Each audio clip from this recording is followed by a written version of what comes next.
Well, good morning and welcome to this year's Heidelberg OSADL Talks. We're starting with the first session now on the legal day. My name is Kresse. I've been with OSADL for over 5 years now, taking care of different legal topics, aspects, and if you ever have questions on legal aspects at OSADL, you'll probably get in touch with me sooner or later.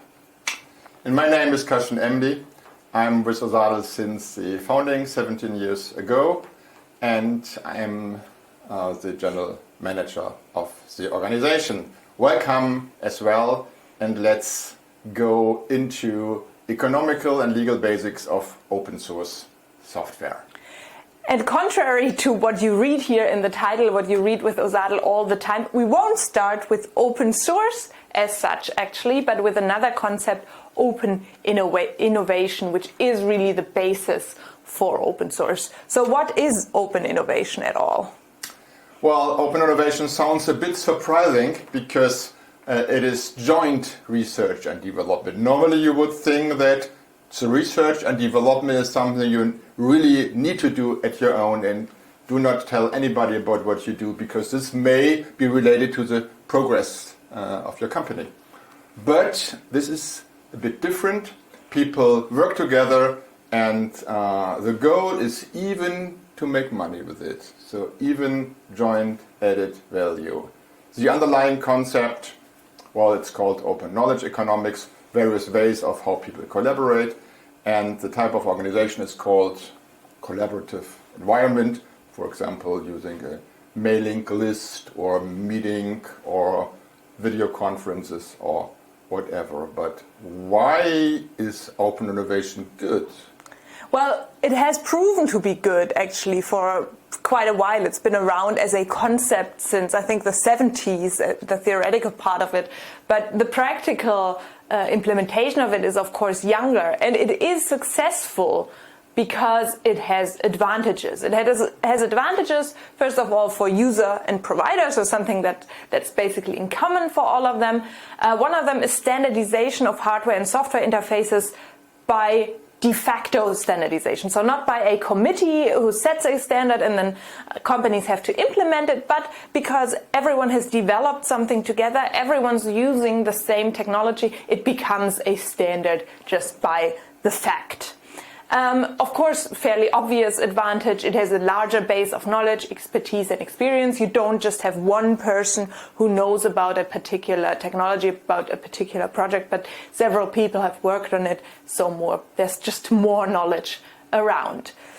One of the most important parts, I think this is something that you have told me from the beginning, I remember that, is to avoid unnecessary parallel development. I think that's quite an obvious point. Like once something has developed in one place, it's wasted energy, wasted resources, wasted time to develop the exact same thing in another place. Reusing makes a lot of sense in that point. And then of course with that comes the reduction of development cycles. Yeah, and it's not only the provider, also the user may for the first time participate in the innovation process, and providers may, of course, then enjoy satisfied users. And all of these arguments look like very different arguments, but if you look at them in detail, you'll see it's basically all the same argument. It is cost reduction, so saving money, and I think that's why it is economically successful as well, because saving money is something that research and development is so expensive that even large companies can no longer afford. Later on we will learn that it is not always good to use open innovation, but there is at least a good reason for open innovation, because it is otherwise too expensive. Yes. So this is what we get into now. Is open innovation applicable always or just for particular cases? And there we have the famous pyramid of differentiation. Yeah. People always make joke about OSADL. You can't listen to an OSADL talk without the famous pyramid. So here's the pyramid. What is the meaning of this pyramid? Well, we use this pyramid to differentiate between projects where you may use or you must use open innovation and those where you better don't. And the key behind the pyramid is the term differentiating know-how. Caren, what is this? What is differentiating know-how? Well, if you look at a product, it is the kind of know-how that contributes to the product, features that make a difference in your decision whether to buy one product or whether to buy another product. So let's take an example. Let's take a car as an example. You have a car with a car has an engine. A car has, I'm not a big car person, but it has an engine. It has a color. It has maybe special features. It has an entertainment system nowadays, and you might make your decision to buy one car over the other car based on the power of the engine, based on the entertainment features, based on any safety features as well, maybe based on the size of the car, maybe even the color of the car. But you will certainly not make your decision over which car to buy on the operating system of the entertainment system of your car. Except you are a Linux freak. Well, that might happen, but let's take the average car buyer probably won't do that. So this is non-differentiating know-how, while the power of the engine or how well it works, how well the customer service is, for example, that might be part of the differentiating know-how. And now let's go to the pyramid. We, from time to time, go to the company, to all the people working in the company, and we check what they do. Do they do this differentiating know-how, which ones that lets the customer decide in favor of this product? Then this know-how goes to the top of the pyramid. If this is general knowledge, I mean, this is also important. It's not about important or unimportant employees. It is not about good and bad ones. All are important, but just by chance, some are doing differentiating work and some are not. But we use this in relation to open innovation because, I mean, this is now evident. We don't do any open innovation for knowledge that is on top of this pyramid. And some time ago, people may have said, well, if you really want, we can do open innovation at the bottom. But this has changed today. We must do open innovation. So what we do is we enter the know-how that we have in our company in the pyramid, most differentiating at the top, least differentiating at the bottom, and then we draw the so-called uniqueness line between them. And the uniqueness line may be in different parts of the pyramid. Everything that's below the uniqueness line, you have to do open innovation. Everything that's above the uniqueness line, you have to keep proprietary. And of course you may find out, okay, my uniqueness line is somewhere in the middle of this pyramid, so I have a lot of space down here to do open innovation, space where I can share my work and share innovation basically. But you can also find that the uniqueness line is at the very bottom of your pyramid. Turns out everything that goes into your product is absolutely differentiating, so please keep your hands off open innovation. Don't do it. So here, I think an important point here is that it should be a decision that's made aware. So that's not something that happens by accident, but it's a conscious decision that's taken here. And this is not a problem. It's just the fact that there's no open innovation to do. It would be a problem if you did open innovation here. You must not do it in such a case. You must find out this line and then go open innovation. Yeah. And this might be inside a single product. So I think we should just look at an example product here, what this could look like, what parts are differentiating and which are not. Yeah, machine, software, operating system. Many people believe or are quite sure that the operating system no longer differentiates one product over the other.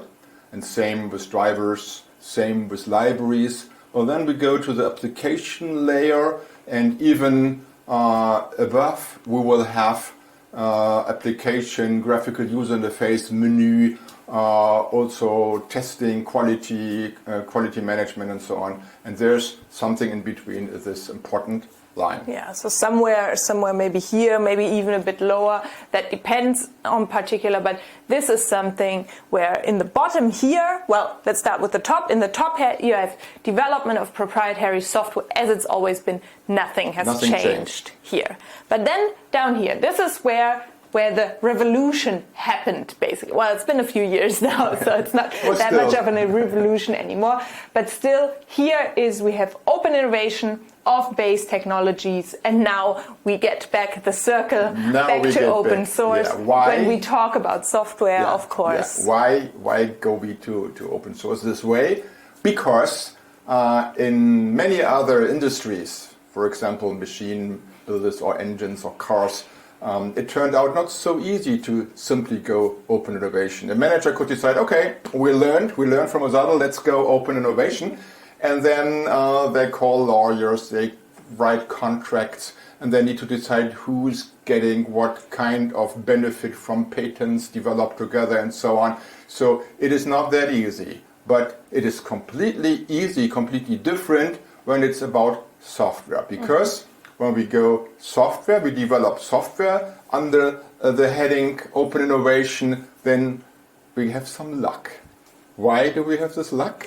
Well, it happens that there's already open innovation around in software. So there's a ready-made number of contracts, basically, that are available for software, for open source. And these contracts are open source licenses in the end. So we have a contractual construct that enables open innovation in software development, and this is what's called open source. So here we are at open source finally. It may not have been invented for this purpose, but it turned out that this is very well suitable for what we are doing, what we are going to do. So next question. What is open source? Well, we told you open source is open innovation for software, but what does the actual term mean? And I think a very important part here is to say open source is not an English phrase. Do not ever translate it into any other natural language, but remember it's a technical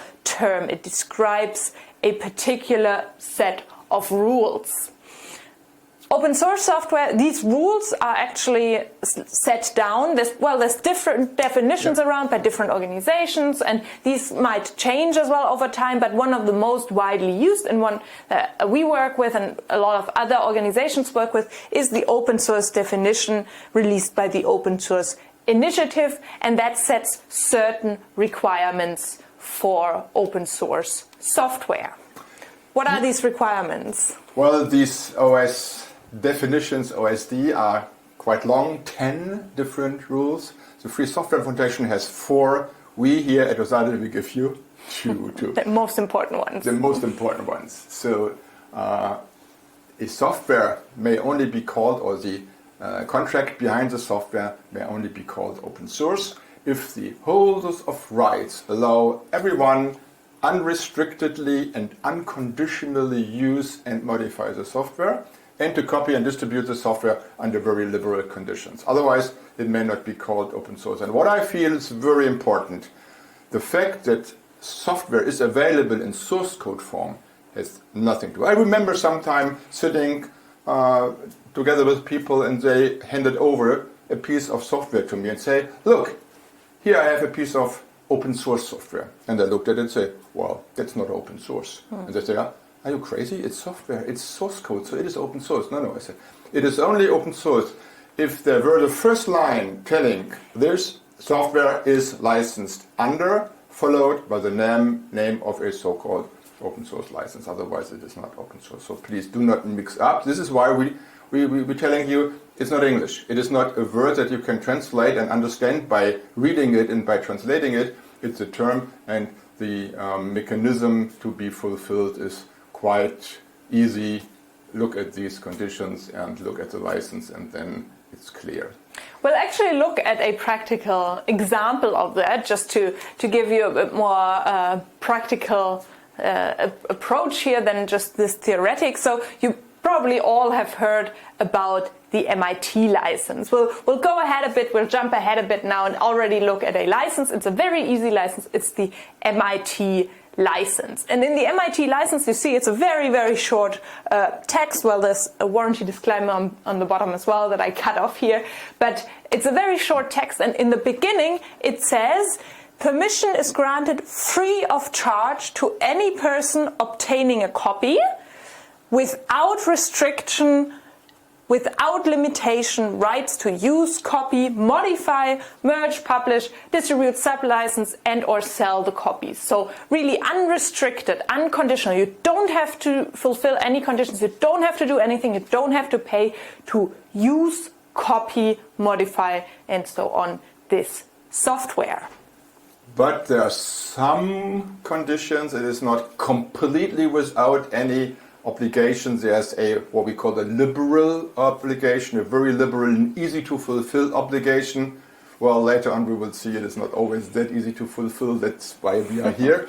But in principle, for a single piece of software, it's very easy to fulfill the above copyright notice, and this permission must be included in all copies. So whenever you forward the software, make sure that this text goes along with it, and then you fulfill the obligation, and in turn, with fulfilling these obligations, in turn, you get these rights.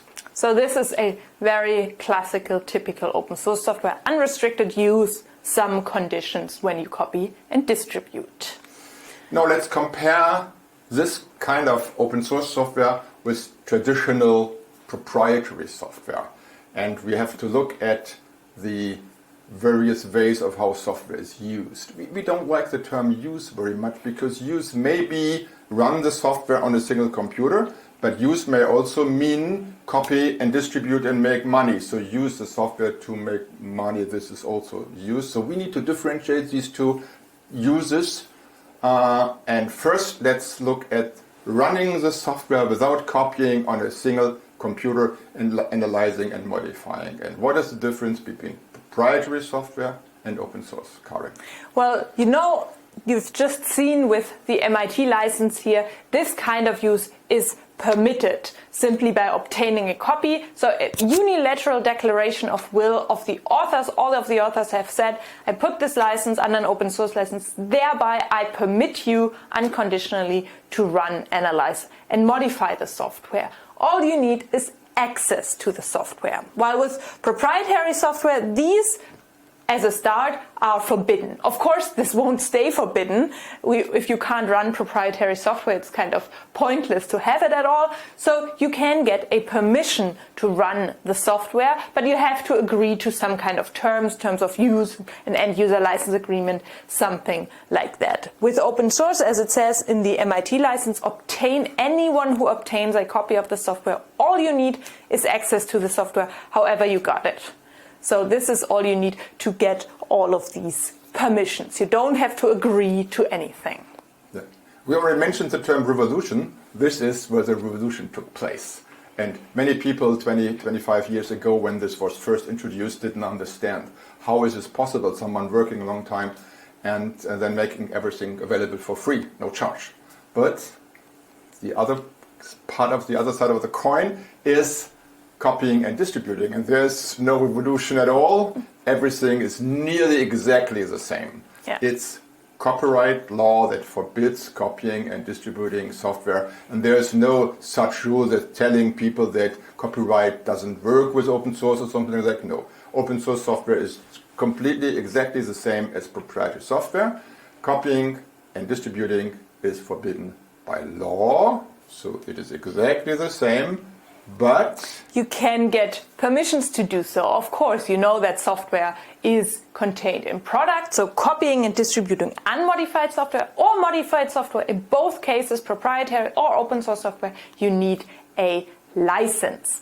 Well, with proprietary software, you usually don't get a license to copy and distribute modified software because you're usually not allowed to modify it at all. With open source software, you can get this permissions. And then, of course, you have to, in both cases, you have to comply with the license.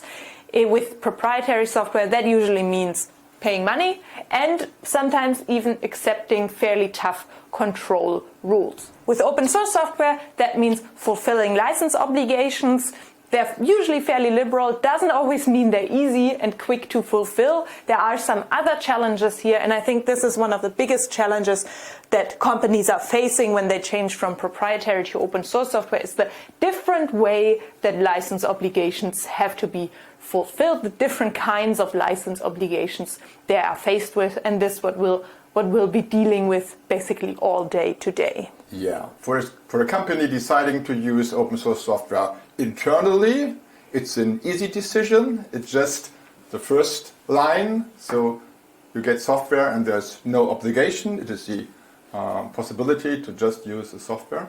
But if the company decides to contribute or to distribute and to make it available to others, for example, as part of the machine software, then these rules apply.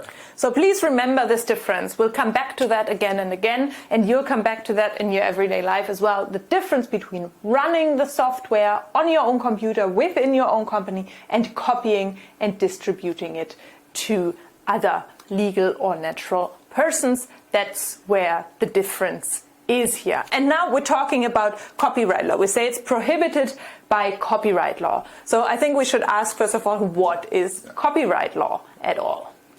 Yeah, copyright law, the answer could be easy.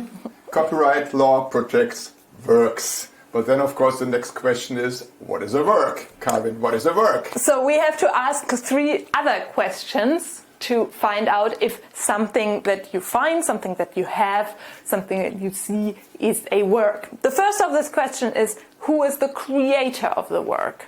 So for in European copyright law especially, but also in Anglo-American copyright law, it is very, very central to copyright law that a work is only a work that can be protected by copyright law if it was created by a human being, so by a natural person, not by a company in particular, not by animals, not by machines, not by computers, not even so far at the moment by artificial intelligence. They cannot create protected works by themselves. Yeah, and this is interesting. For example, look at a compiler, look at the linker. So this is at first glance, a completely different work. Look at the source code and look at the binary object code. They look different, but they are different states of aggregate. This is not a new work because the difference between the source code and the compiled is just made by a computer. And since the computer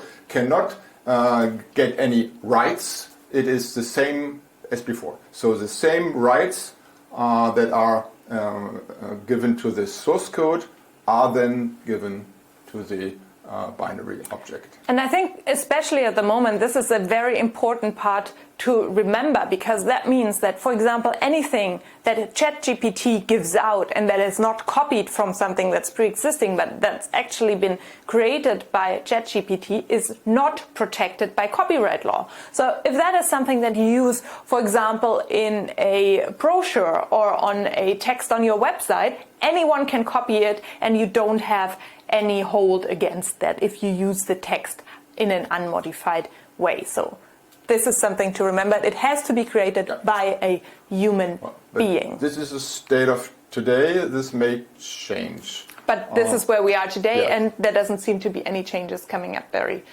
soon. No, although it is written about in legislature. But as you know, it's not law fast. doesn't change that quickly, as we know. Okay. So just here, everything created by a human can be protected. This was actually a famous case of a monkey who took a selfie with a camera that a wildlife photographer left lying around. And there was a fight about that in the US, about whether this photo is copyright protected. And it turns out it's not, because the monkey took the selfie and not the human being. Next question. Is the work perceptible by human beings? By human beings with unarmed senses? This is the next question. It must. So a electron microscopy picture is protectable, but the, for example, 30 nanosecond long piece of art is not. So it must be visible with the unarmed senses of a human being, but it must not be to be embodied.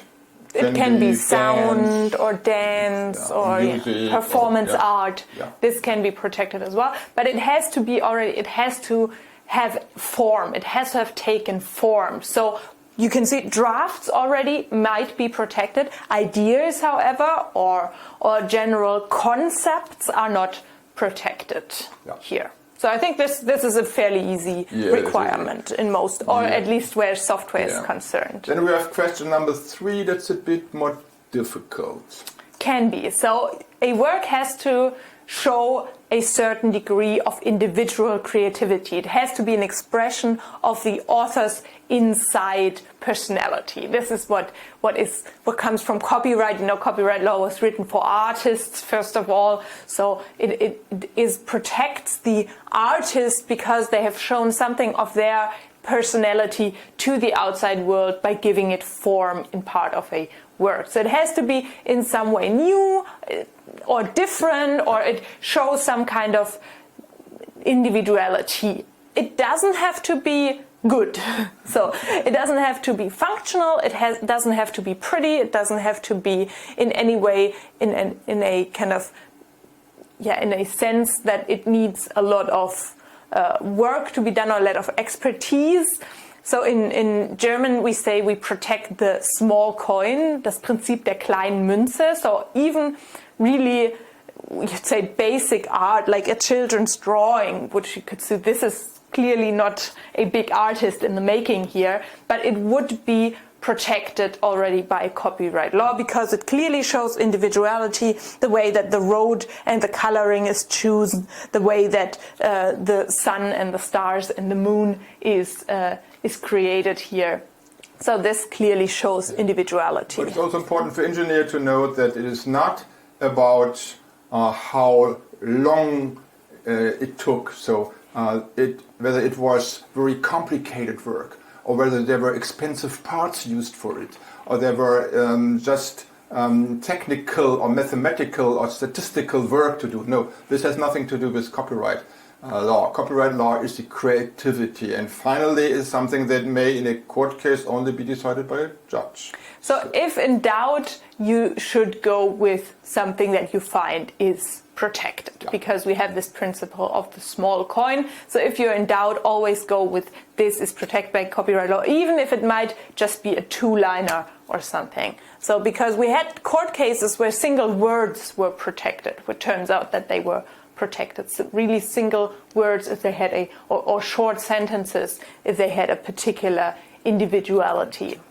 Or even short part of music, riffles. A very short riffle can be protected. So yeah, I think that's very important to note. When in doubt, to minimize the risk, consider it protected. So this is a safe way to go. So what has all of this to do with software? We've been talking about art quite a lot. Well, copyright law, it says it protects work of art, science and literature. We'll say somebody who writes is a writer. The work of a writer is called literature. A person who's programming, a programmer, writes. They don't write literature, they write software. Software is a part of literature, therefore, and as such is protected by copyright law. In German copyright law, it actually says copyright law protects literature, including computer programs. So, in conclusion, all software programmers are creative artists, and sometimes the source code looks like this, isn't it? Might be a thriller, might be a romance, depending on I'd say the state of the day. Well, if it were only national, then it wouldn't be worth that much, because a book or a drawing can easily be taken over the border to the neighbor country, and then the artist wouldn't receive anything. And this was already the case 130 years ago, for example, with Victor Hugo in France, who complained about this. He just wrote his great works, and then he didn't receive any money for it when it was copied in another country. So there was a certain activity where Victor Hugo and his colleagues created a certain political activity. It ended in burn. So, and this is where the Berne Convention for the Protection of Literary and Artistic Works was born in 1887, and there were these 8 states in the beginning who signed this convention. However, it has grown a lot since then. A lot more states have turned this convention into national law. In 1989, took them a bit longer. Even the US managed to do those. They have quite a different copyright law system, so it took a bit longer to harmonize this. And actually, as of February 2022, that was the last point when a new state has joined the Berne Convention. A total of 180 states have translated this convention into national law. So I think this is something quite remarkable. That's basically the whole world. Yeah. We have a little less than 200 countries in the world, and 13 of these 200 are connected to this via another treaty. So you could say 180 plus 13 is 193. So there are 2, 3, 4 little unimportant countries, but the rest of the world is harmonized to a wonderful international copyright law. Why is this so wonderful? Well, remember, it was written in 1887. That was a time, especially in Europe, when nationalism was really strong and really growing. And if you look into the Berne Convention, Article 5 in particular, you will find that it says authors shall enjoy in countries of the Union the rights which their respective laws do now or may hereafter grant to their nationals. So it says already, this long ago, it says foreigners, with respect to copyright law, foreigners are treated everywhere exactly the same as nationals. So that is, I think that was quite revolutionary back then. Yeah. So every man and woman on earth are equal with respect to the artistic activity, to the protection of their art, and there's no distinction to be made between foreigners and non-foreigners, and this is why we like this very much. So this is so wonderful, and it shows that to a certain degree people in principle accept that you must not judge upon someone on any other than the creativity when it comes to copyright law. And even more, it says here in part 2, the enjoyment and exercise of these rights is not subject to any formality. So remember this, because we'll come back to this later and tell you something else about this, but it is fact also in German national copyright law that as soon as the work takes form, so as soon as it comes from the idea into an actual form that can be perceived by another human being, it is protected. You don't have to sign it, you don't have to register it, you don't have to get any grants for it. As soon as it takes form, it is protected. Why copyright law is so different. It is one of the very only laws that just the right falls from sky, if you want. So just the very moment when the creativity has reached a certain level, it's protected. Yeah. So it is a, well, if you want, it is a protection that gives everybody who created a work the right to forbid 8 billion other people to copy and distribute. This is a right to forbid other people to do something, just without any registration, without anything. So this is amazing. And it is even amazing that it works. And it works even very well. And there's actually 2 different kinds of rights. So there's that also have different goals. There's the moral rights of authorship, first of all. So you have to, as an author, you have the right to claim authorship of your work. You're always forever connected with your work. You can also object to any modifications of the work that can negatively affect your reputation. So this has happened even with context. For example, artists have gone to court because their song, for example, has been published on an album with other songs that are from a different scene, from a different political scene, and they said this affects my reputation, and therefore I go against this. So this is something that the moral rights of authorship gives you. And in Europe, where we have the so-called, in Central Europe, the droit d'auteur, so the right of the author. This right of authorship cannot be sold or transferred in any way. It remains with the author forever. This is slightly different in the Anglo-American system, but yeah, it is. Yeah, this was the reason why same. the American took 102 years One of the reasons, to adapt their yeah. Copyright Act, but at the end it's harmonized. Yeah. So there's a common understanding, and I think it's a very good idea not to sell authorship in any country, because it is so much related to the person who created it. And then we have the exclusive rights of use. So this is basically the rights that go towards your reputation, building your reputation. But then, of course, copyright was also created so that artists can make money. And therefore, you have the exclusive rights of use. So the ability of the author to make money with their work. And these rights can then be granted to third parties exclusively or limitedly. So you can allow someone else to have all the rights, or to have some rights against money, of course. And this is the reason why you as a software developer can make money with your work. If this wouldn't exist, you couldn't make money with your work. Now, this is the copyright law, and this is the personality right law.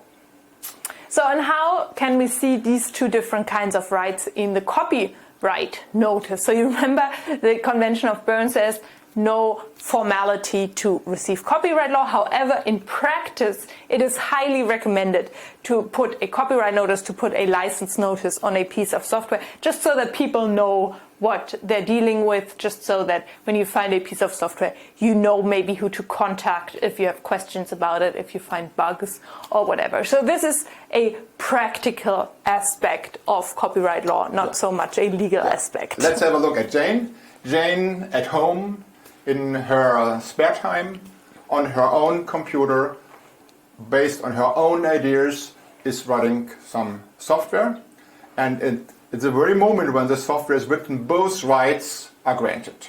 So Jane, as Jane, has the right to tell, I did it and nobody else. This is a personality right.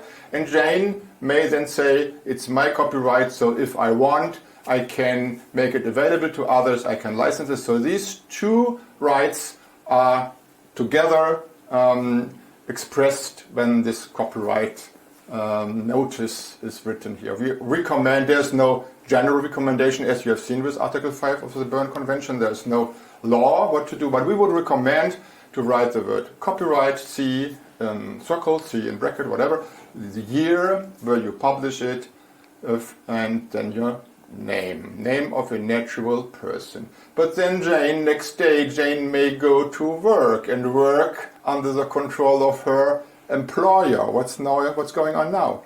So this changes now. If you create a work at your workplace under the control of your employer as part of your employment, then the rights of use, the moral rights of authorship, of course, still remain with you, but the rights of use automatically transfer to the employer. So now this is split. You have two rights that belong to two different legal persons. So how is that reflected in the copyright notice? You still have the copyright, C in brackets, C in circle. You have the year, maybe it could be a range of years as well if you've been working on the software for a while. And then you have the holder of rights. So here the employer here. And then optionally, as you know, the author has the right to claim authorship, but they also have the right to say, I don't want to be named. You can here name the author Jane Doe as well. And here you can see the split: rights of use, ability to make money with this; rights of authorship, ability to build reputation with this.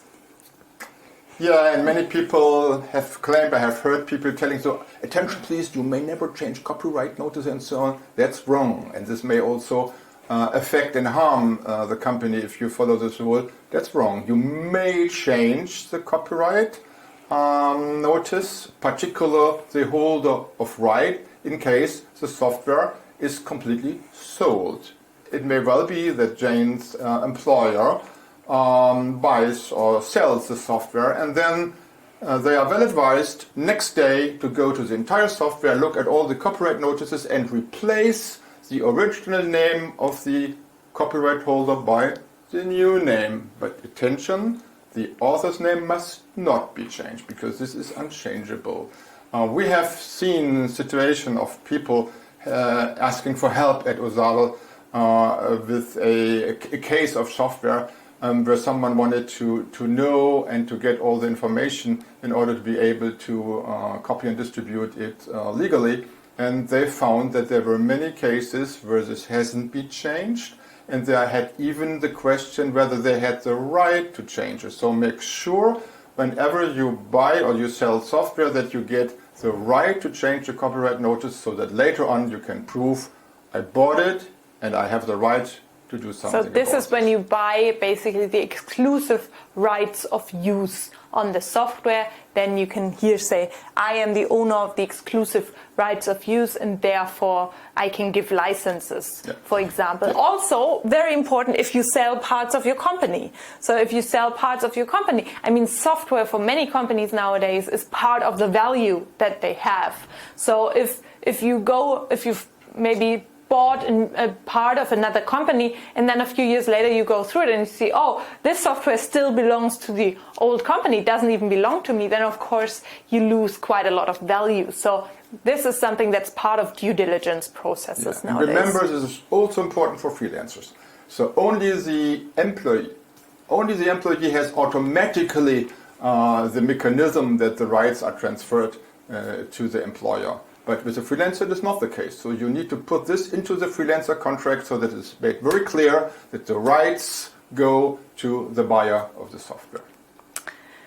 So how is, again, we've talked about these different systems before. This is just a little anecdote on that. So in English, you would have this part of the copyright notice called copyright notice, so with a focus on the right to make money, and this last bit is called author attribution. This whole thing, the whole string, is usually called copyright notice, so that you know what we're talking about. So here we have a focus on making money with the work. While in German and other continental European languages, we have the first part that's called, for example, Rechteinhabervermerk, the second part that's called Urhebervermerk, and the whole string is usually referred to by Urhebervermerk. So here we have a focus on the honor of the author, on the reputation of the author. But there's a solution to this, and we nowadays normally speak about copyright vermerk. So to make it very clear that we mean copyright, we mean rights. Because it's usually in this case, the same. It usually becomes clear from context. So we normally use today the term copyright, even connected to a German word, to make sure what we mean. As you have seen before, copyright notice is a term used in a license. So the license tells you what to do, and if you don't know what the word means, then you can't follow the license. So it is important that we know what the term copyright notice means, and normally in a license it means the holder of rights. Yeah. So and now we've been talking about copyright law and what copyright law forbids all the time. But of course you need to get permissions somehow. And there's different types of permissions to copy and distribute software. There's legal permissions, first of all, so permissions that have to be written into the law because it's something that's needed for everyday life. One of them is backup copy. So the work, the essence of the work is protected and not the medium on which it is created. So you're allowed to make personal backup copies for personal use. And of course, copies made during proper use is something that has to be allowed as well. Well, that's normal. Once you get a software and you would like to run the software, you need to copy it into your computer. And the computer needs to copy it into the processor. So if you forbid this, then you can't use the software. So this is called proper use. And you don't need any other contract or any other permission. Just go ahead and use it. If you paid it and you acquired it legally, then you go ahead and use it. But making a copy and hand it over to your neighbor is not part of proper use. In this it's case, also not part of a personal backup copy. Also not. So in this case, what you need?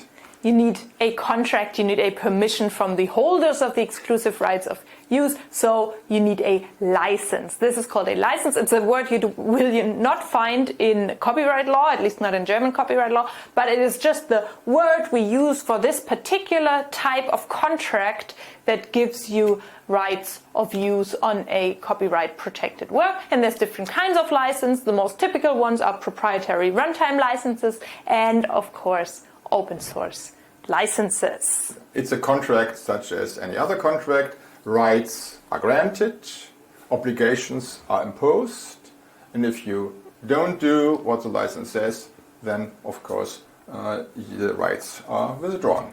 So first, a few points. License is something, maybe a word that's sometimes negatively connoted, but remember, licenses are always a good thing, because something is permitted that is normally not permitted. A license, you will never find a license that only forbids things, because it's already forbidden by copyright law. So even if you get a license that grants minimal rights, it's still better than not having a license at all, because if you don't have a license at all, we fall back into the default state. Copyright law applies, copying and distributing is prohibited. So you already said it, what does a typical license look like? Well, licensor grants rights. In this case, for example, to copy and distribute, what would normally not be permitted. But then, of course, it's not completely free. There are always some obligations. Well, there are very few open source licenses that have no obligations at all. Maybe we see later on. But normally there's kind of obligation. And what is very important, which already is part of copyright law, if you do not fulfill the obligations, then the rights are withdrawn. And this is called sanctioning. Otherwise, it wouldn't work. So, to be fair, this needs to be in a license. So let's have a look at the license. We already saw the MIT license in the beginning. Let's look at a bit more complicated license, but one that we think is very well written, and that's actually, I think, our favorite license. If you ever want to just read a license without suffering a lot, then I can highly recommend reading the General Public License version 2. Be careful that you read version 2. Don't try to read version 3. Not as a first thing, at least. And also not version 1. So it's version 2. It's very well written. It's not written by a lawyer. It's written by a programmer. So it's very logically made up. And you can find this logic already in the first paragraph. Yeah, you know that copying and distributing is forbidden. So the first 5 words very clearly tell you rights are granted. So if you read a license and you would like to find out where are rights granted, then look at you may, it is allowed, and so on. So here we have you may copy and distribute verbatim copies. So this is a part of the license where rights are granted, but already one line below you see obligations are imposed. So provided that you must. In the case that, if you have to, under the condition that. These are the signal words for obligations. And here we see provided that, and then a few obligations are given here. And these were the first 2 parts of this triad of a license. And if we look into section 4 of the GPL, we will find the third part of this, the sanctioning. Yeah. So it probably would not be necessary to write this here, because it is copyright default state of copyright law, but to make a contract fully comprehensive, it's written here. Please do it only the way it is granted. If you do it otherwise, then it very clearly says it will automatically terminate your rights, and then it defaults to copyright law, which means that everything is forbidden and the authors have the right to go after you. Well, this is not a fun part to talk about, but it is a fact and it has happened, so I think it's just honest to mention it. Copyright law regulates the claims that a right holder may have if license obligations are not fulfilled, so if no license is obtained for a certain action, mostly for copying and distributing. Well, it starts off easily injunctive relief, so don't copy and distribute anymore. There might be the obligation to inform your customers who have received unauthorized copies. Maybe even if that's not enough, to provide customer lists to the copyright holder, who will then inform the holders of unauthorized copies, probably not as cordially as you would do it. And this can actually go up to physical destruction of unauthorized copies. You hear about it occasionally with books, for example, newspapers, magazines. So this is something that really happens. Of course, this is something that you want to avoid. in addition, it is a law, so this is all civil rights here, but it is a law, so penalties may be imposed for infringing copyright law. But I mean, we are here, and we are here to help you, so you are not going any of these ways. Finally, hey, most of you may be programmers and may be interested of how a law, this section 1 and 4 of the GPL, can be translated into a program if you prefer to read a program instead of reading a law. Then let's have a look at it. So copyright and distribution right is 0, is false by copyright law, but you may then install processes in your company, for example, add copyright notices to manual, and this may return true in case everything is well done. Add disclaimer or warranty to the manual, add license text to manual. This is what we have seen in the section 1 of the GPL. Then automatically, by the mechanism of the contract, copyright and distribution rights are granted, are won, and everything is okay. But if then later on we continue to run this program and copyright is not granted or distribution right is not granted, but you still continue to copy and distribute, then the bank balance of the holder of rights may go up, your bank balance go down, and if it happens and the negligence is gross and the judge has a bad day and is strong, then we see that the famous programming instruction go to has another sense and we go to jail. But we don't want you to go there. So this just shows that really lawyers and programmers think in the same way. It's structured the same way. I think that's quite an interesting example here. So just to conclude this first part, a few things to remember. Software is protected by copyright law. Whoever wants to copy software needs a permission, and this permission is called a license. Don't copy without a license. Because in that case you would violate copyright law, and this can have some serious consequences. So get a license by fulfilling license obligations. So now we have to talk about a few more terms before we go into more detail as well. You hear open source software around, you also hear the term free software around. And these two terms are at least legally identical. Yeah, free may not be a good word because free has two different meanings. You know, free in the meaning of no cost, or free in case of free slavery or free speech. And if you enter a room and you tell someone that's free, then everybody will believe it's free of cost. But this is not the case.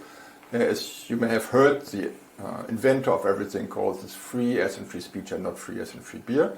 So on the other hand, we would like to credit these two activities because open source software was invented 10 years later, 10 years after free software. And so these movements are pretty much the same, but they are still different. And we would like to credit them both. So what could we do? We usually use the term free and open source software, FOSS, maybe even free Libre and open source software, FLOSS.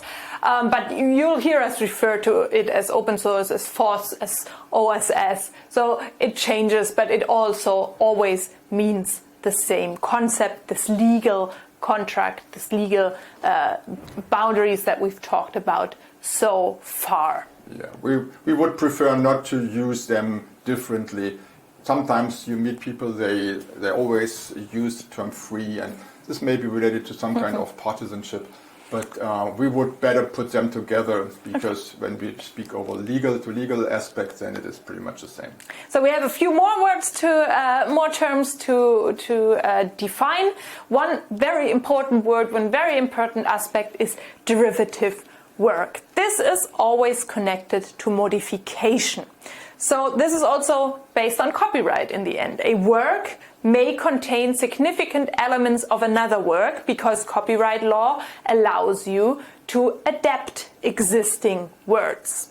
And if that is the case, the new work is called a derivative of the original work. And what about copyright law in this case? Yeah, and it's even another word. People use the term adapters copyright law, but this sounds like a very different law. It is not. The adapters copyright law and the copyright law is exactly the same. It grants rights to the creator of a work. And if there was already an initial creator, then two creators have a say of what to do with the work. So here we have an example from art, which you won't find a lot, but we have the Mona Lisa, which was of course created by Leonardo da Vinci a while ago, so it's not anymore copyright protected, but imagine if it were. And the second artist here, I actually don't know his name, but he went ahead and painted a moustache on the Mona Lisa. So now you have two works that are no longer separable. You have the painting of the Mona Lisa and you have this moustache on there. So he adapted the original work, and now two copyrights exist on this work, and the copyrights of both of these authors must be recognized. That means in particular that this derivative work, this combined work, can only be copied and distributed if the license conditions of both authors are compatible. So if they agree on the conditions under which to copy and allow copying and distributing. So what might this look like for software? Well, they may add up. They may add up, in which case you must fill all of them, but they may contradict each other. Yeah. Let's have a look. So we have a term that is very closely connected to this part of derivative work, and this is copyleft. Copyleft, again, it is connected to derivative work, so it's connected to modifications. Please remember that. So if we look at closed software, it's really not closed source software. It's not relevant because modifications aren't allowed. You only get runtime licenses, and this is it just remains like this forever. Then we have a type of open source license. This is the oldest type of open source license, where any modification, so any derivative work, can be licensed under arbitrary licenses. And now it can happen that the licenses happen to be compatible, maybe even happen to be open source as well, and then this work stays open source. It stays distributable and copyable, modifiable forever. But you're also allowed to license any modifications under proprietary licenses, and then it stops. You can't keep copying this work. You can't keep modifying this work. And well, this is... Sometimes we're discussing, is this really open source? Because it is a limited open source. It is open source with a dead end. It was open source, but it may not always be open source. But of course we call this open source. But there was someone who said, well, is there a way of how we can protect open source that it always stays open source, Caren? Well, and this is how copyleft was invented. So with copyleft, you're allowed to make modifications, but you get the obligations to always license your modifications under the original license. And thereby, so we have a feedback mechanism, and thereby the work always stays under one single license, and it will always be possible to copy it and distribute it. And this is a very big difference. In open source licenses, we have permissive open source licenses, and we have open source licenses with a copyleft clause. And let's look at an example quickly of how this may look in practice. So we have an original work. Let's imagine it's a very little Hello World program here. So this is the original work that someone has created. And then we have a second author who decided, well, it's not a good idea to always say hello world. I would say good morning if it's in morning time. He adds a little functionality in this program, a subroutine that we do not see, that returns and that sets the global variable morning. So if morning is true, then the program says good morning world. And this is, well, it may not be protectable because it is too short. Let's imagine it were protectable. Then two authors have combined their work into a new work, a derivative work, and as we already said, these two authors have two rights. So they both have the rights to decide under which conditions to copy and distribute the whole work. So we could say there are two licenses that exist. One license on the original work and one license on the modifications. And now to copy and distribute the entire work, both licenses have to be complied with. And there's different cases that you could imagine. First scenario, license A, license B are different, but they're not contradictory. One says, please pay me €1. The other says, please pay me €5. That's absolutely fine. You can pay 6 euros in total, and then the derivative work can be copied and distributed under the combined conditions of A and B. But you may also end up with scenario 2. Well, in which case it's nothing wrong with it. You can continue to use it, but you may not copy and distribute. So this is always a discussion, what happens with such a work that has incompatible licenses. The work itself is not affected. It is not something you can no longer. For example, if it were a picture and you look at it, you can continue to look at it even if it were not compatible, in case you would like to copy and distribute. So there is nothing wrong about the work, but from this moment onwards it may never ever be copied and distributed. So for software it's useless, because the normal thing of software is that it will be adapted to whatever conditions. So for software this is the dead end. Yeah. So you might, like in this case, when you have contradictory license conditions, just to give you an example, one license may say, or one author may say, I allow you to copy and distribute the derivative work under the condition that you pay me €1. And the second one says, I allow you to copy and distribute this work under the condition that you never take money for it, or you never pay money for it. And then you have two contradictory sayings that can never be fulfilled at the same time. And to avoid this, to make sure that this never happens for software, copyleft was invented. And so we have a solution for this possible problem that you have here, because if the licensee of the original work, the author of the original work says, okay, I give a license on this original work that says everyone who modifies my work has to use the same license. So license B must be equal to license A, and that ensures forever and for always that this derivative work, the entire work, can always be copied and distributed under one single license. And remember, copyleft is an artificial word. This is something that you cannot expect. You cannot assume anyone to know what copyleft is. We have seen many situations where people discussed a whole day about copyleft, and at the end it turned out that only a minority of them knew what copyleft is. So you cannot, just by using the word copy and left is kind of opposite to right, so people may believe that copyleft is the opposite of copyright, which doesn't make sense because copyleft is based on copyright. Or people maybe believe that left is the past tense of to leave, left, and copyleft may mean something like left to be copied. But all of this doesn't explain what copyleft is.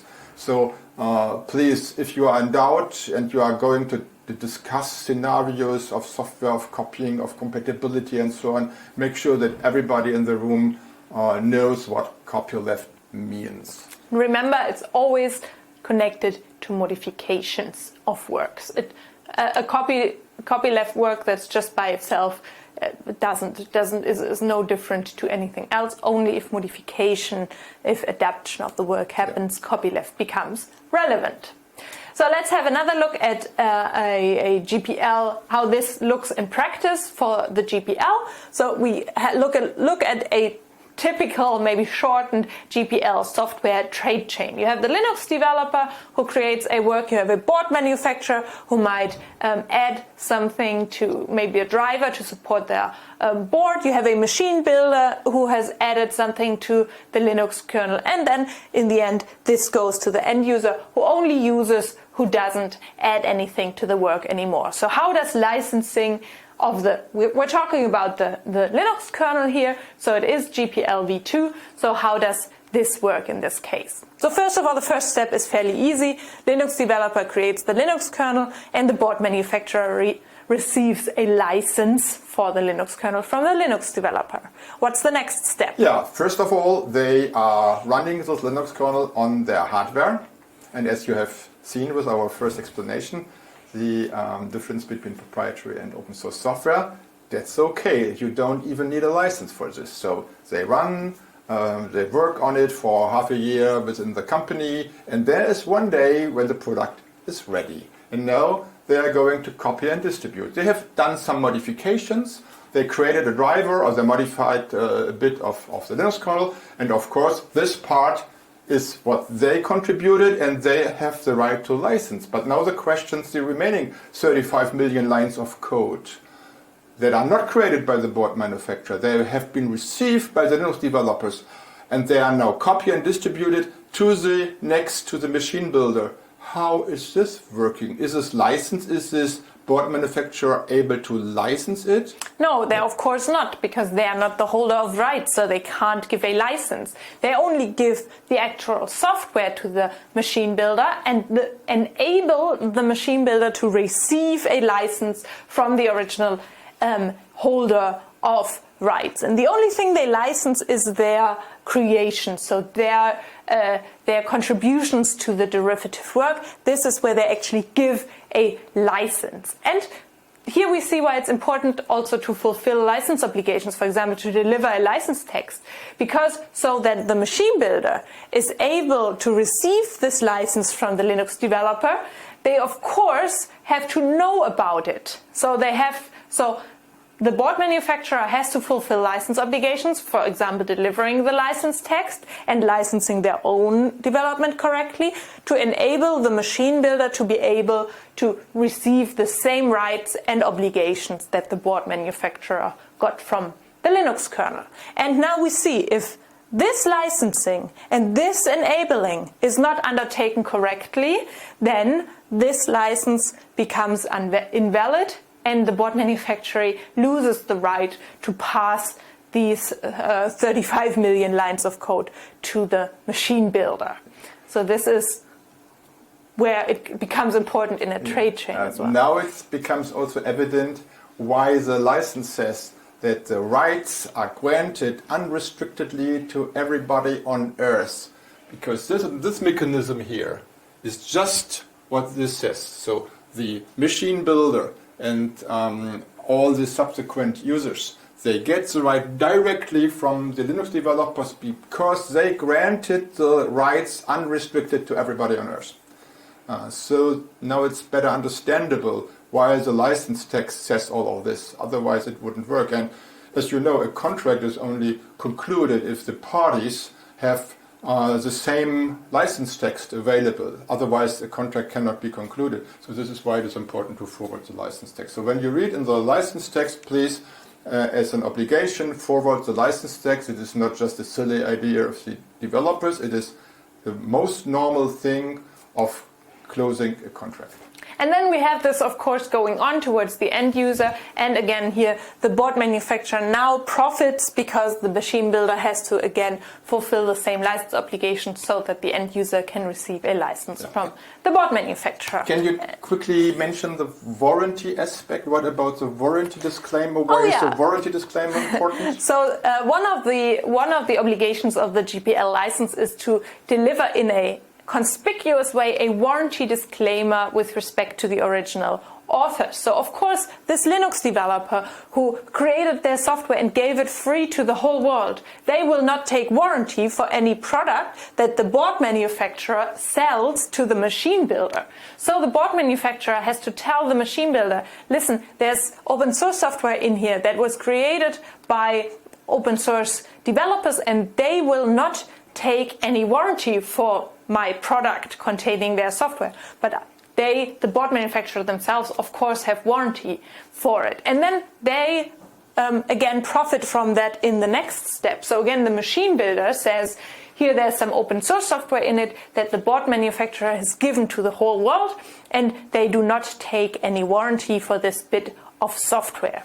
So this is a very important part of And sometimes this. even confusing. Sometimes people believe because they use open source software they have no longer any responsibility, which is dead wrong. So it is only the warranty disclaimer in favor of the original authors and not in favor of, for example, the board manufacturer. Of course, if the board manufacturer distributes a product that the machine builder cannot use because it has defects or whatever, then this warranty is unaffected.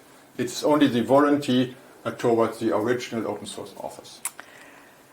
All right, so I think we'll go through this fairly quickly. Who wrote the GPL? Just a few facts on the GPL.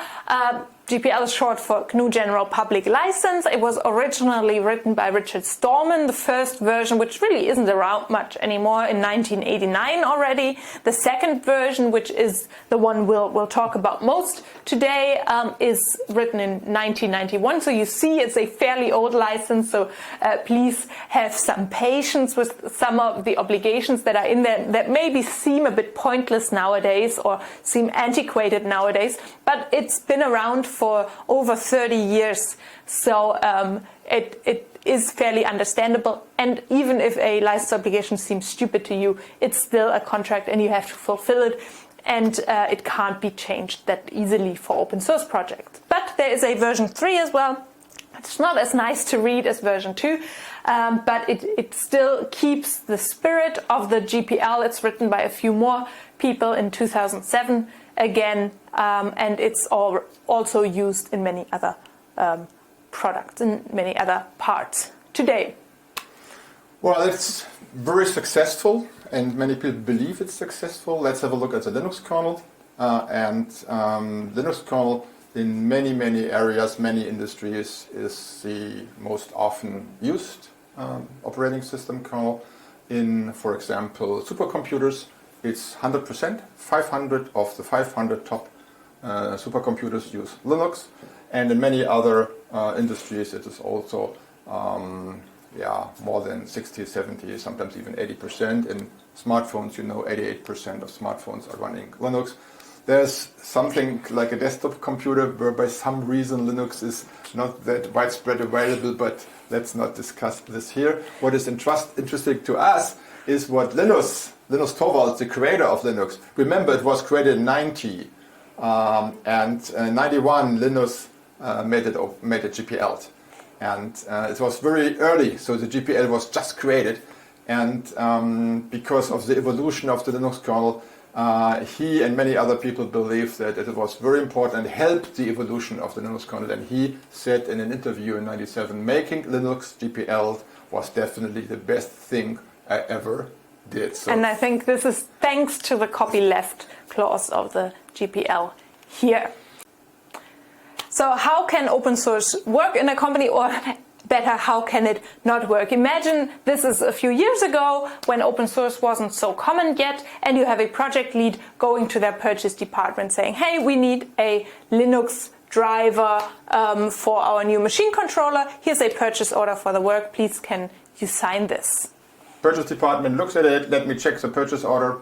NDA as always. Company source code goes to the company safe. Oh no, we're doing open source this time. The open source is actually published to the internet.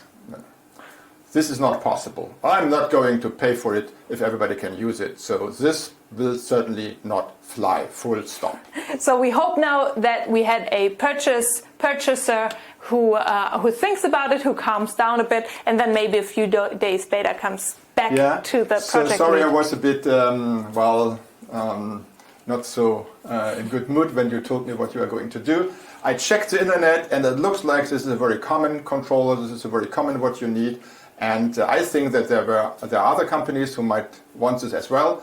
You told me that you need 30,000 euros. I will not be able to provide this to you, but 1,000 would be possible. So please go ahead and find 29 others. And if they all contribute 1,000 each one, then it will fly. And you can imagine, just for practical reasons, you can't order a 30th of a Linux driver 30 times. So you need someone who collects all the money from companies who are interested in such a Linux driver and then goes ahead and pays the developer. And this is really how OSADL was founded. Yeah. Initially, this was a purchase community to make it possible to write open source software needed by many people and funded by many people. But shortly afterwards, it turned out we need installation support, we need certification, we need legal support, training, workshops. So yes, and this is why we expanded our services, and this helped also the community to grow up to more than 100 members of today, regular members, but also associate members, academic members. You see, OSADL is growing slowly but steadily over time, and we will keep growing. And the more people there are in the community, the more services can be provided, of course. Our member industries are quite varied. just most of them industrial users. There's some user associations, manufacturers as well, service providers. So we also serve as a bit of a connection between all of these different users. It clearly shows we are a user-oriented, a user-centered organization and not a sales-centered organization. So just to conclude this again, why is open source successful? Well, because with most things it's successful because it's economically and technologically successful. Yeah, so it is a mechanism of how to create base components, but make sure always, remember our pyramid, it is not always good. So it's the same what applied to open innovation applies to open source. And whenever you decide to go open source, have a look at the license, have a look at how important the knowledge is for the uniqueness, for the differentiating know-how of your company, and don't use open source if you should better not use open source. And you need more than just the source code. You need maintenance, you need tools, you need quality assurance, installation support, training, documentation, legal support, safety certification, maybe even support with security, patent clearance, and so on. Open source software only gives you the code, any additional services. You don't have a Linux company, so you must provide these services yourself, but you don't have to do this individually. Yeah. Same as the creation of the source code is the creation of these services. You have to do, someone has to do these, but it can be done in the community. And again, this is the OSADL community.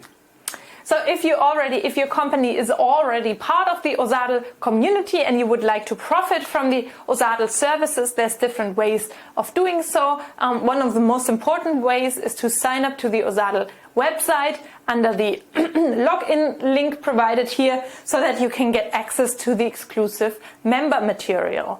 And then we have the OSADL communication channels where you will receive news and current updates on what's happening at OSADL, if we have new resources, if there is workshops happening or trainings happening, you will hear about it via our communication channels. Yeah, it's no spam, so it is to inform you to get what your company already paid for you. And it's not very often either. It's maybe 2 times, maybe 3 times per month that you'll get an email there. So it won't spam your mailbox at all. So let's get back into the practical side of things. Let's have a closer look at a license. Yeah, and again, our favorite license, GPL 2.0. And we had a quick look at section 1, which contains information obligations, but there are other sections with disclosure obligations and with licensing obligations. So let's have a quick look of how this turns out. So this is a categorization that you'll see again today. This is a typical categorization of license obligations that you'll find in different open source licenses. Information, disclosure, and licensing obligations.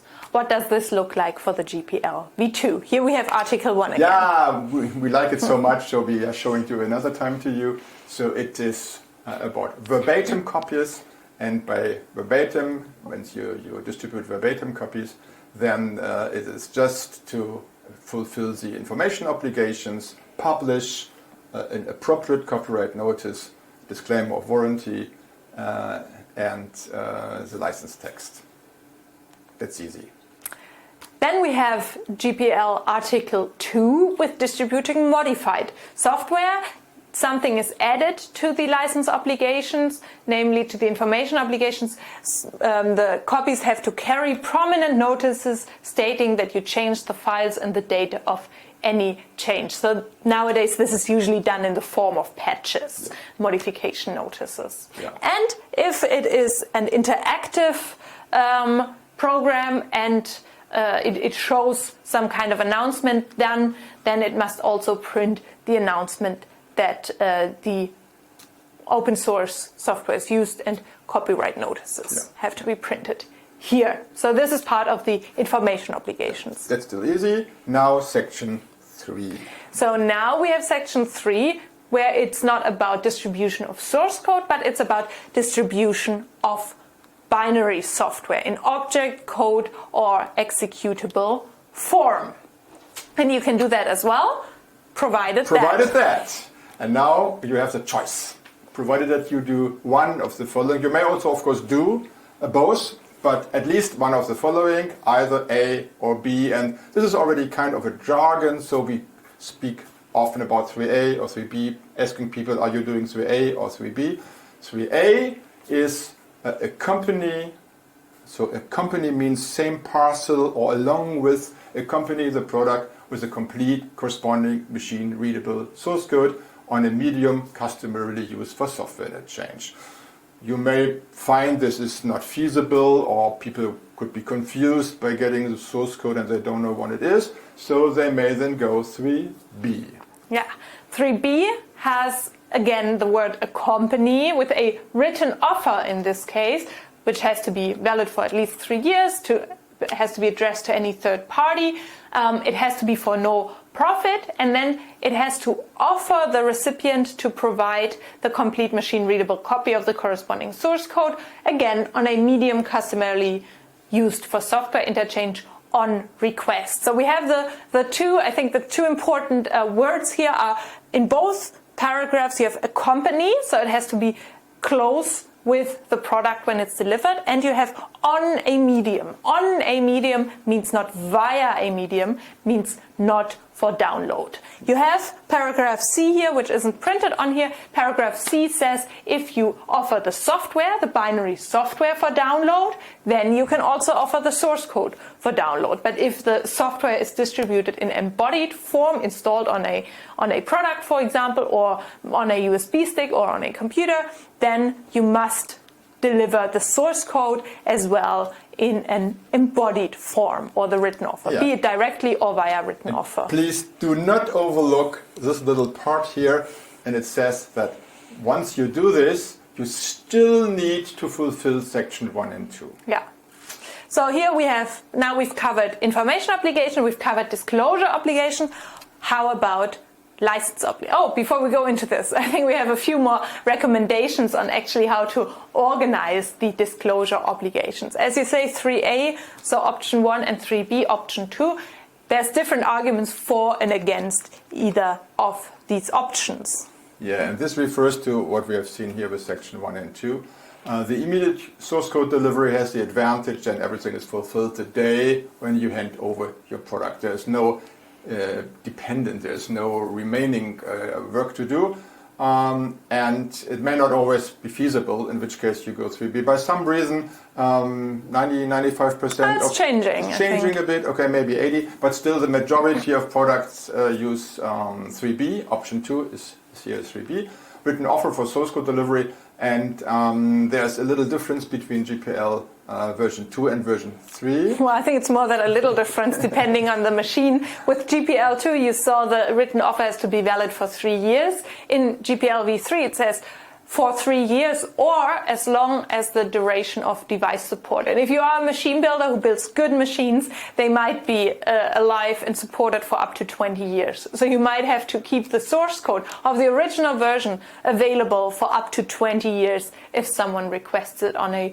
written offer. So this takes a lot of processes within your company. This might be quite expensive and quite complicated to implement. Also, all the information material, remember copyright notices, license text, all of this is contained in the source code. And if you don't deliver the source code along with the software, you have to extract all of this material from the source code and deliver it along with the software. So these are a bit more complicated. It seems easier on the first look to just deliver a written offer, but in fact it takes much more effort than simply deliver the source code. We'll cover this later today. We'll come back to that. We'll come back to this.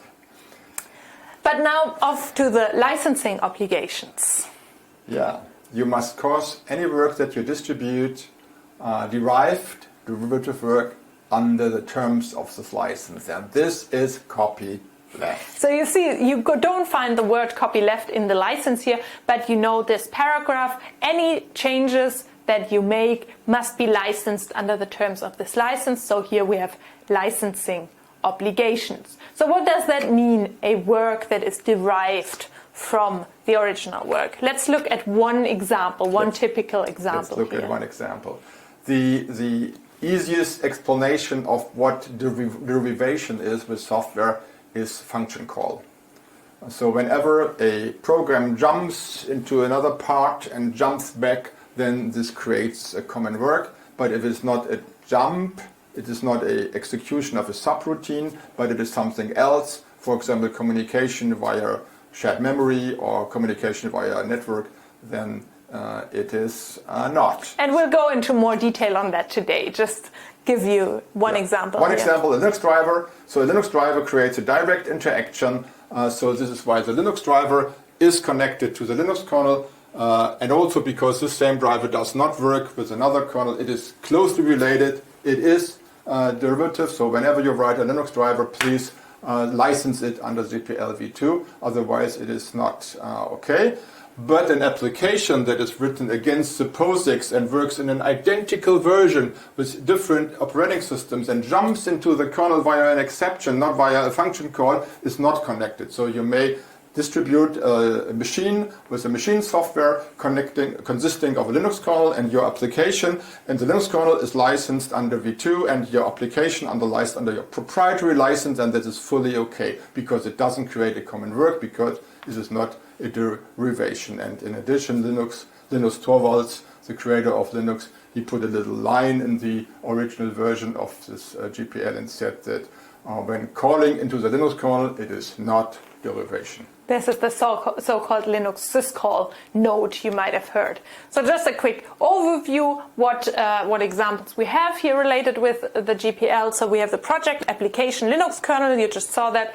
No problem. You can license your application under whichever license you choose. Driver Linux kernel forms a derivative work. So you have GPL of the entire work. Application GPL library. So here again we have the connection via function call from an application into a library, and therefore if you have a GPL library, this creates a common work.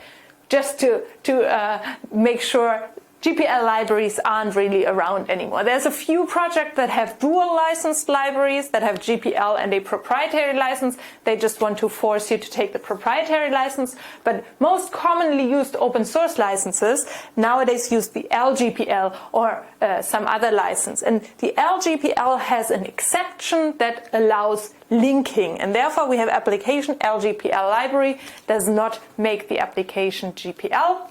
Same goes with other connections. Application GPL compiler. The compiler does not create a work, so it doesn't combine the application, stays proprietary. Web application GPL web server, also a connection that does not form a derivative work, so GPL isn't transferred, copyleft isn't activated here.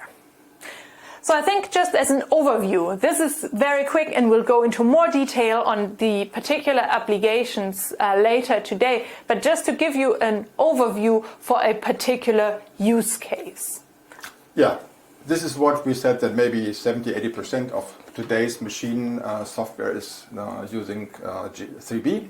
So you have information obligations, make sure the license text is delivered, make sure the warranty disclaimer is contained, and attention, copyright notices with Linux kernel 25,000 or something like this. So make sure that you list all of them, because every single kernel developer may then go after you. Disclosure obligations, very important. Make sure that there's a written offer for the source code on request. And this is not any source code. It must be exactly the source code. We use the term complete, corresponding. So it is very important that at the end, the person who requested is able to rebuild the same version.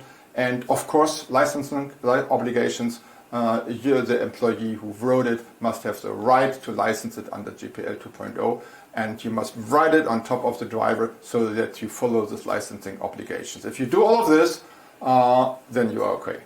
Yeah, and this material you can deliver, there's different ways, so you're fairly free in how to fulfill this. You can deliver it on a separate USB device, on the device, accessible via the menu. However, it has to accompany the device.